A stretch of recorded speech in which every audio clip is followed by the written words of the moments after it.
Good. And, it was an interesting one. I thought Italy done all right first half. They busied up in the midfield, got bodies round balls, made it frustrating, took the lead.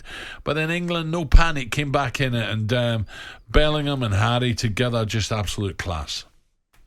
Oh, I thought just the whole team, though, Alan, not just obviously individual sparkling performances like Harry Kane, Jude Bellingham, were there for all to see. But I thought everybody in the team was in top form.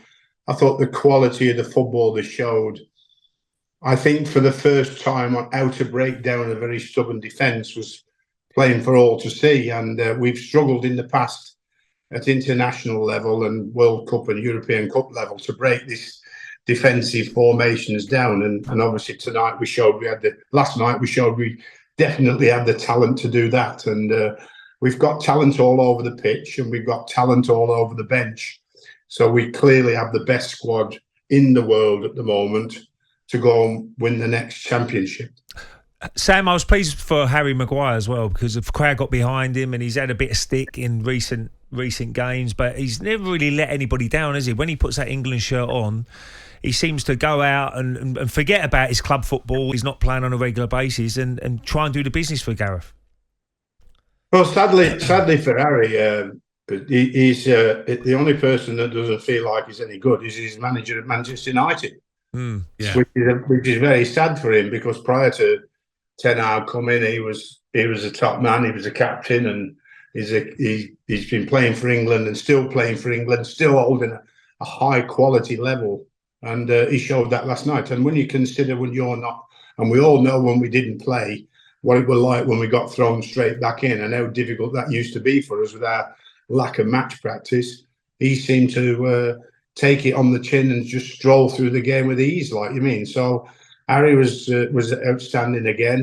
He never says a bad word against Man United or anybody else and gets on with his job. And I think he's just a superb professional. But the overall team and the overall squad, I think he's just fantastic. And to boot, I think the team spirit looks excellent. Yeah.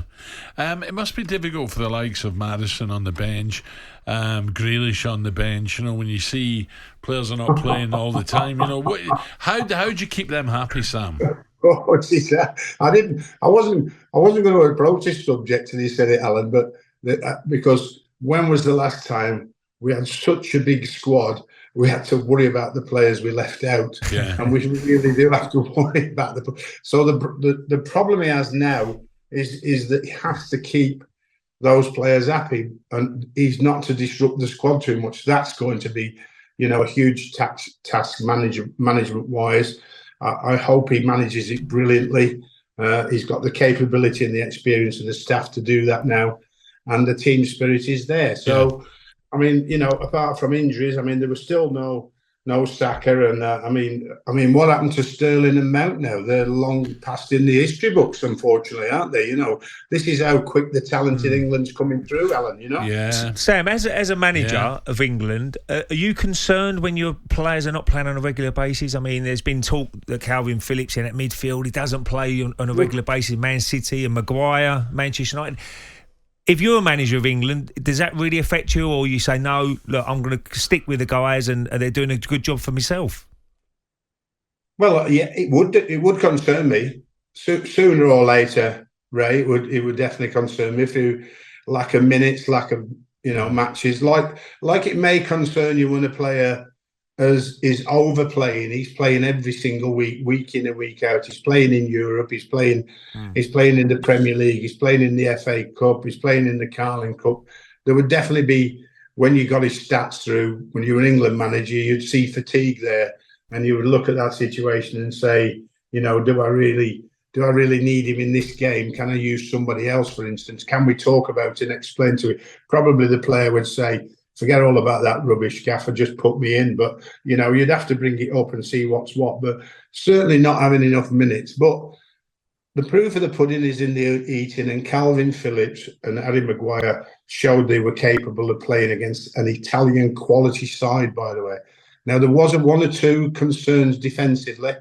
I'd say that, just being a bit nitpicky, where the Italians showed that they had a few opportunities, and if we didn't have Pickford in goal or the right block at the right time, it might have been a different story. But especially down the right-hand side, Sam, you're right. Yeah, that's me being a little picky. But this was a top quality international match. I mean, I thoroughly enjoyed it from start to finish. One of the best I've sat down and watched for a long time. Sam, just a quick one away from that, looking ahead to the Premier, Liverpool, Everton. Everton looks as if they've got act together a bit now.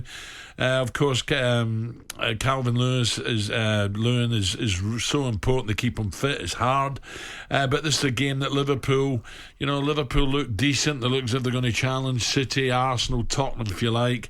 How do you see this Merseyside derby going? Well, I think that there needs to be always a chance for an upset from Sean's against Liverpool. I think that certainly the big favourites will definitely be Liverpool, and I think that Liverpool will have to have a slightly under par day, and Everton be on top form. And every chance Everton may make will need to try and convert into goal, and then defensively they'd have to be at their very, very, very best. But it's going to be a great watch this weekend. Absolutely. Sam, always great to talk. Cheers, Thank you, Sam. pal. Thank you. Congratulations to Scotland, by the way. Thank you, Sam. we are there. talkSPORT Breakfast with Alan Brazil. Thursday and Friday morning, 6 till 10. On AM, on DAB, via the talkSPORT app and on your smart speaker. talkSPORT.